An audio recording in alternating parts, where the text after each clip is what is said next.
Shqipëria dhe Bashkimi Evropian mbajtën sot në Bruksel konferencën e 7 ndërqeveritare për hapjen e grup kapitullit të fundit të negociatave bujqësia dhe kohezioni. Kjo konferencë, ku përveç kryeministrit Edi Rama, janë edhe komisionerja Marta Kos dhe ministrja daneze e punëve të jashtme, Marie Bjerre, shënon hapjen e të gjitha kapitujve të negociatave në një kohë të shkurtër prej 12 muajsh. Me këtë rast, kryeministri Edi Rama u dhuroi nga një shishe verë autentike shqiptare zyrtarëve të BE-s dhe më pas ata kanë fryrë qeririn në një tort ku ishte numri 6 sipër, në simbol të 6 kapitujve të hapura në procesin e integrimit. Kryeministri Edi Rama në fjalën e tij tha se ai nuk përfaqëson një parti apo bindje politike, por një komb i cili pati një vit të jashtëzakonshëm rrugtimi në çështjen e integrimit. Ishte diçka që dukej e pamundur dhe ishim në pikën ku pëmsoheshim me sprapsjet e me ato grushtat në stomak, por unë besoj se i gjitha i rrugtim në bëri më të fortë, në bëri më të vetëdijshëm për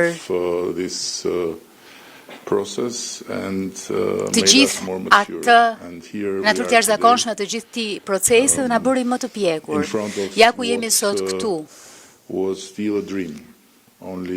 Me atë që ishte vetëm ëndër, pak më tepër se një vit më parë është transformuar tashmë në një plan pune, një realitet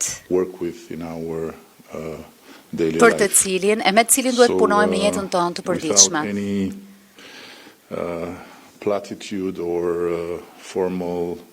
Pa fjalë formale apo protokoll, dua të falenderoj me gjithë zemër dy persona të jashtëzakonshëm në të majtën time, Marie dhe Marta. Marin për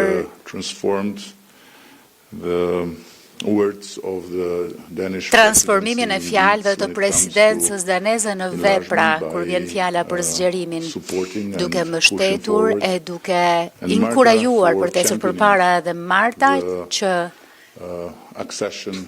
është kampione e procesit të antarësimit të Shqipërisë e po kështu të gjithë Ballkanit Perëndimor.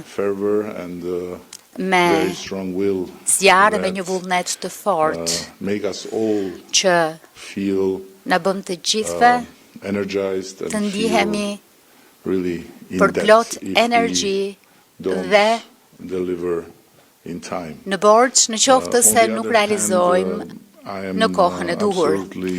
Nga ana tjetër, jam absolutisht i frymëzuar nga të gjithë këta muaj dhe nga mbështetja e fortë që procesi i zgjerimit apo procesi i ribashkimit të Europës po merr. Do bëjmë gjithçka kemi në dorë.